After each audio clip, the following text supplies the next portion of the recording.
Salam sejahtera Bapak Ibu sekalian dimanapun berada. Pagi hari ini bersama dalam Morning Call GPIB. Bersama saya Pendeta Delila Benu. Saat ini saya melayani sebagai Pendeta Jemaat GPIB Efata Tenggarong, Pos Pelkes Getsemani, Long Mesangat, Kalimantan Timur. Mengawali seluruh aktivitas kita pada pagi hari ini, kita akan mendasari dengan membaca dan merenungkan sebagian dari kebenaran firman Tuhan. Pembacaan Alkitab kita pada pagi hari ini terdapat dalam 1 Korintus pasal 12 ayat 12 sampai 13. Sebelumnya mari kita mohon bimbingan Roh Kudus dalam doa. Kita berdoa. Maha besar ya Allah yang boleh memelihara kehidupan kami sampai saat ini. Terima kasih Tuhan untuk hari baru, terlebih nafas hidup yang boleh Tuhan anugerahkan bagi setiap kami umat-Mu saat ini.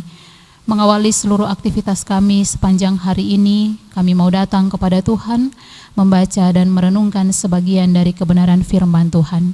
Kiranya Roh Kudus Ilahi menuntun setiap kami, sehingga ketika kami membaca firman Tuhan, kami boleh mendengarnya dan kami boleh melakukannya dalam kehidupan kami sehari-hari.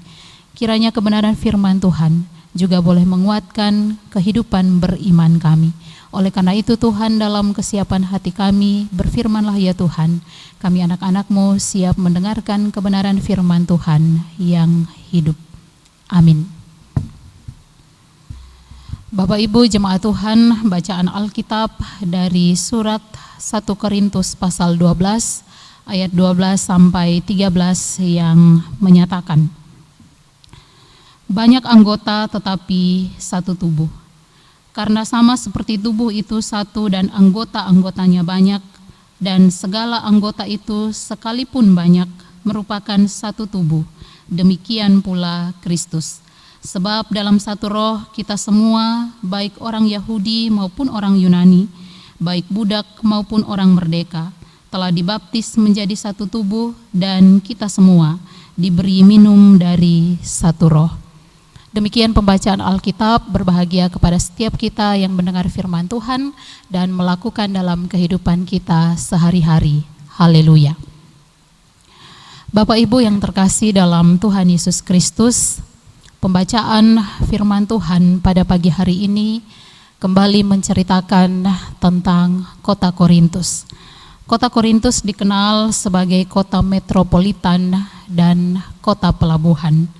Hal ini menjadi pusat perdagangan dan semakin memudahkan orang dari berbagai suku, dari berbagai tempat, dari berbagai latar belakang yang berbeda, berkumpul di satu titik ini, yaitu kota Korintus, untuk menjalankan segala aktivitas mereka sehari-hari. Namun kota ini pun tidak terlepas dari kepercayaan dan penyembahan orang Yunani kepada dewa-dewi, yang mana membawa pengaruh bagi pertumbuhan iman jemaat di kota Korintus. Hal ini kemudian dijelaskan oleh Paulus ketika menulis surat ini di kota Korintus, di mana Paulus melihat bahwa keadaan jemaat di sana semakin terpecah belah karena mereka memegahkan diri mereka dengan segala kelebihan atau karunia yang mereka peroleh. Hal ini kemudian menimbulkan perpecahan dalam jemaat itu, sehingga Paulus menekankan tentang banyak anggota tetapi satu tubuh. Kita seringkali mendengar istilah manusia sebagai makhluk sosial. Artinya bahwa manusia tidak bisa hidup sendiri. Demikian juga dalam perjalanan rohani kita sebagai orang Kristen. Kita tahu bersama bahwa Tuhan menciptakan manusia sebagai makhluk sosial. Sedari awal ketika Tuhan menciptakan segala sesuatu, Tuhan menyatakan tentang perbedaan. Dan perbedaan yang dianugerahkan oleh Tuhan itu selayaknya kita sebagai manusia mensyukuri. Artinya Bapak Ibu Saudara, bahwa setiap kita dalam hidup kita sampai saat ini, untuk menjalankan aktivitas apapun, kita tidak bisa melakukannya sendiri. Kita membutuhkan bantuan, kita membutuhkan pertolongan dari orang lain. Seorang filsuf bernama Adam Smith menyebut istilah homo homini socius, yang artinya bahwa manusia menjadi sahabat bagi manusia lainnya. Tentu kita sebagai umat Tuhan juga adalah satu tubuh di dalam Kristus. Di dalam tubuh itulah kita diingatkan bahwa memang terdapat keberagaman, ada perbedaan-perbedaan. Ada yang menjadi telinga, ada yang menjadi mata, dan sesuai dengan fungsinya masing-masing. Bapak Ibu Saudara, demikian juga yang disampaikan oleh Rasul Paulus ketika memberikan nasihat kepada jemaat yang ada di kota Korintus, bagaimana seharusnya jemaat di Korintus beribadat yang baik di hadapan Tuhan, mengenal bagaimana karunia-karunia rohani itu memperlengkapi secara pribadi dan kemudian dibagikan kepada sesama atau orang lain. Tujuannya adalah bahwa karunia-karunia yang diberikan itu untuk membangun kehidupan umat.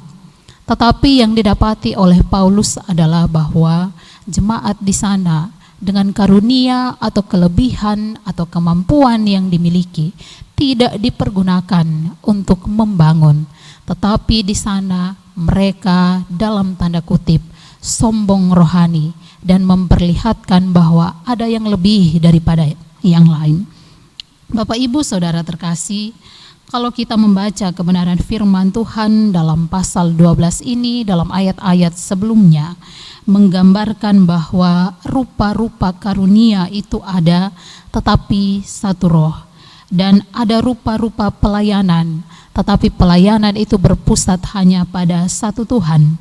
Dan ada berbagai-bagai perbuatan ajaib, tetapi Allah adalah satu yang mengerjakan semuanya untuk semua orang. Dalam arti bahwa karunia atau kelebihan atau kemampuan yang dimiliki oleh kita sebagai manusia sepenuhnya dan sesungguhnya berasal dari Allah sendiri.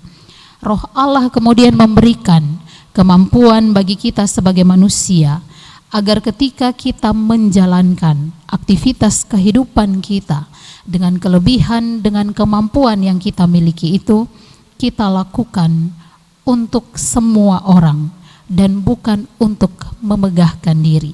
Maka ketika kita membaca dalam ayat 13 dikatakan bahwa kita semua diberi minum dari satu roh.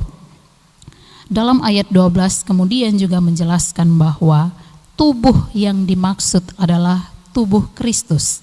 Bahwa Kristus adalah kepala dari tubuh itu, yang membuat kita sebagai pengikutnya, yang membuat kita sebagai murid-muridnya, yang membuat kita sebagai orang percaya menjadi satu. Sehingga saat ini kita semua diajak untuk tidak membuat perbedaan-perbedaan dengan karunia yang kita miliki. Kita diajak untuk mengingat bahwa ketika kita mendapatkan karunia, kita mendapatkan kemampuan, kita diingatkan untuk tidak sombong atau memegahkan diri dengan kelebihan itu. Bahkan mungkin juga kita diingatkan supaya kita tidak memandang rendah orang lain yang tidak memiliki karunia seperti yang kita miliki saat ini.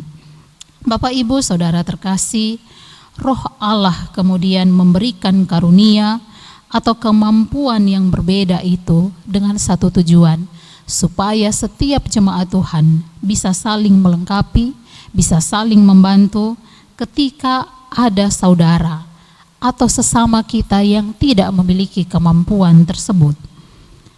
Artinya bahwa karunia diberikan untuk mempersatukan. Karunia bukan ajang kompetisi untuk melihat kehidupan siapa yang lebih baik dengan karunia yang dimiliki. Bukan ajang kompetisi untuk melihat siapa yang lebih hebat atau siapa yang kehidupan rohaninya lebih baik daripada orang lain yang tidak memiliki karunia tersebut. Umat Tuhan, kita membaca firman Tuhan ini mengingatkan saya dan juga Bapak Ibu sekalian bahwa kita adalah saksi-saksi Kristus untuk melaksanakan misi Allah di dalam dunia. Dan ketika kita melakukan itu sebagai wujud ketaatan kita kepada Tuhan, yang sudah memberikan teladan baik kepada kita. Bagaimana dengan karunia-karunia itu kita bisa saling mengasihi satu sama lain. Kita melihat bersama bahwa dalam pergumulan kehidupan kita bergereja, berpelayanan, ataupun ketika kita ada dalam segala pekerjaan kita, setiap kita tentu mengharapkan dengan adanya karunia, dengan adanya talenta yang berbeda-beda itu sebenarnya merupakan kesempatan kepada kita semua supaya dalam persekutuan kita bersama kita memperbaharui diri kita dari hari ke hari melalui kata dan perbuatan kita untuk saling membangun ke arah yang lebih baik, menciptakan kerukunan satu dengan yang lain dengan karunia yang kita miliki. Dan dalam proses ini kita menyadari manusia memiliki keterbatasan, tetapi kita juga harus mau diuji oleh berbagai karakter itu. Kita juga harus mau diuji dalam argumentasi-argumentasi atau bahkan motivasi-motivasi manusia. Karena apabila kita putus asa dan menyerah saat kita berjuang menyampaikan kebenaran melalui karunia-karunia yang telah Tuhan anugerahkan bagi kita, maka tentu kita tidak akan mencapai tujuan menjadi satu tubuh di dalam Kristus. Kita semua sebagai orang percaya dipanggil untuk selalu bersikap sabar, tapi juga tetap teguh di dalam Tuhan untuk membangun persekutuan dan tetap bersatu supaya persekutuan itu yang sudah dianugerahkan dan diciptakan oleh Roh Allah ini tidak terpecah belah. Seorang pendeta, Yohanes Bambang Mulyono, dalam bukunya dia menuliskan bahwa ketika kita sebagai manusia menunjukkan ketaatan kita kepada Tuhan, maka ketaatan itu tidak boleh berubah esensinya tak kala kita menghadapi perlawanan dan pertentangan dari berbagai pihak. Sehingga dalam kesadaran kita sebagai manusia yang memiliki keterbatasan dalam kewajaran-kewajaran kita, sehebat dan sekuat apapun kita senantiasa membutuhkan orang lain. Kita tidak bisa melakukan segala sesuatu dengan mengandalkan kekuatan diri kita sendiri, apalagi kita melupakan Tuhan.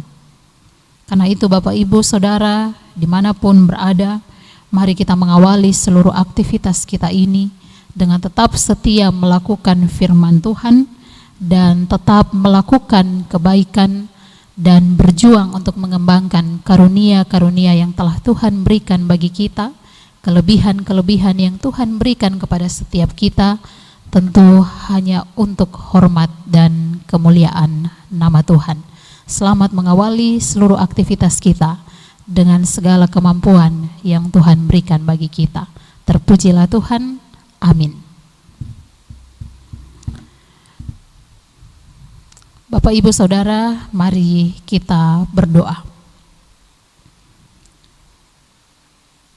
Kami bersyukur kepadamu ya Tuhan, ketika pagi hari ini kami boleh disapa lewat kebenaran firman Tuhan yang mengingatkan kepada kami betapa penting dalam hidup kami untuk kami tidak memegahkan diri, untuk kami boleh mendapatkan kebaikan daripada Tuhan. Ketika kebenaran firman Tuhan ini boleh kami baca bahwa karunia yang telah Tuhan berikan bagi kami boleh mempergunakannya dengan baik untuk membangun persekutuan kami. Ketika kami ada dalam pelayanan bersama, ketika kami ada dalam bergereja, maupun ketika kami ada dalam segala pekerjaan yang kami lakukan, kiranya Tuhan memampukan kami semua supaya kami boleh berjuang, supaya kami boleh melakukan hal yang benar di hadapan Tuhan dengan karunia-karunia yang kami miliki ini.